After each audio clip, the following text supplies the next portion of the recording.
Hi guys, and welcome back to the channel. So in today's video, what we're looking at is accurate measurements and whether you have to be super accurate in your measurements or whether you can get away with being a little bit lax about it. So in the two videos that you can see on the screen where I'm just mixing some various colorants, one of these soaps is going to be made absolutely accurate. It's going to be within 0.01 grams on every single ingredient.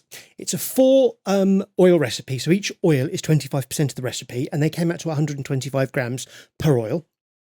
The only difference between the two of these is that the inaccurate measurements, the lye solution is as close as possible without going over.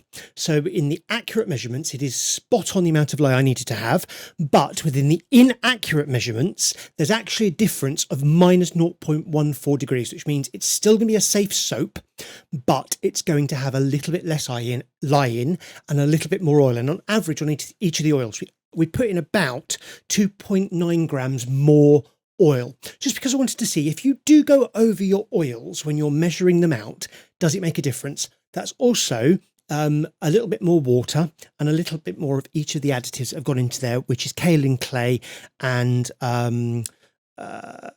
coconut milk powder, plus a little bit of sodium lactate to harden everything up.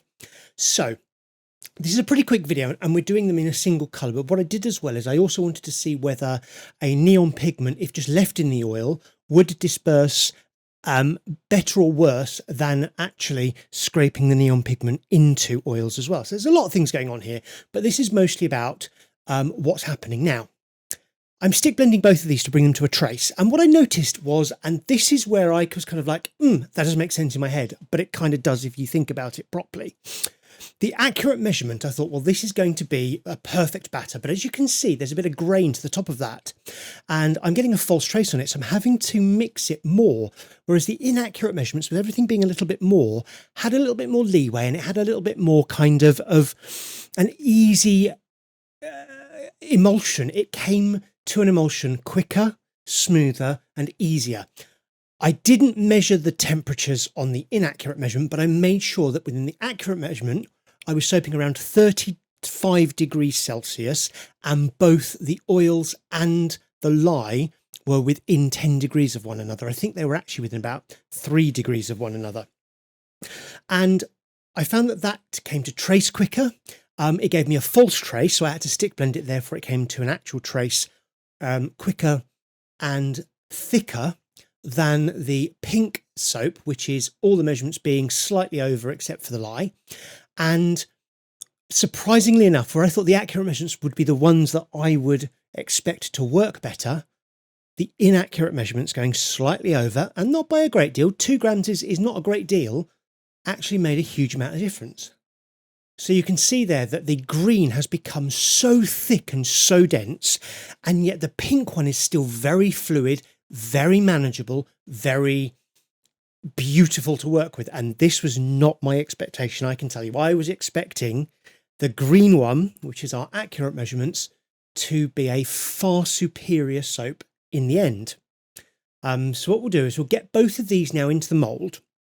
They're going into a mould. They're going to be popped into an oven. I'm popping the moulds, which means cold process, oven process, which is essentially where you just take your oven to a low temperature, let's say around about 30 to 50 degrees C. Once it hits that temperature, you turn it off and then you pop your soaps into the oven and to force them through gel. So that gives you a deeper colour, a richer colour, particularly when you're using fluorescence.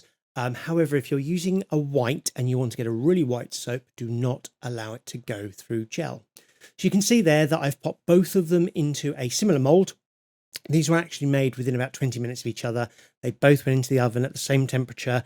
They were both covered in cling film, and the cling film was touching the surface of the soap. Really interestingly, the green soap had something happen that I've never had happen before that the pink soap didn't. And you can see there the green one has crinkled and wrinkled all on the top, whereas the pink one is nice and smooth. Now the pink one is softer, so you can see in the corner there it's kind of quite pliable, and these have gone through a partial gel rather than a full gel. So you can see there the round pinkness in the middle is actually a partial gel and not a full gel, and that's the green one. It is a lot harder. because there's less ingredients in there. But look at the top of that. It's all wrinkled and it's all, whereas the pink one is actually just a really beautiful, smooth top. A little bit of soda ash, but nothing to write home about. So let's get this cut and have a look inside. So the other really interesting thing is we're often told that extra water will create a glycerin rivers. What I found in this one is my accurate measurement actually produced more glycerin rivers in it than the pink one did. So I'll pop one of each up and we'll zoom in a little while, but you can actually see that the green one has got glycerin rivers running through it quite heavily, whereas the pink one doesn't, or if they're there, they are much, much, much less visible.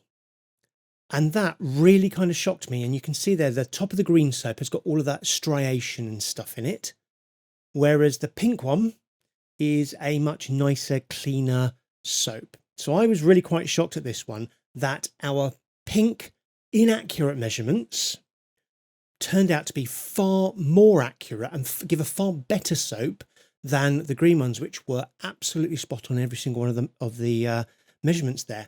So for me, I wouldn't worry too much about going over by a couple of grams on all of your ingredients, as long as your lye solution is within the tolerance you need.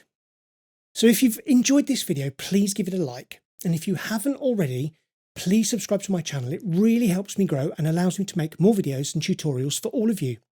When you subscribe, don't forget to click the bell icon if you'd like to get notified when a new video is uploaded. And thanks a lot, Soapsters. I'll see you again next time.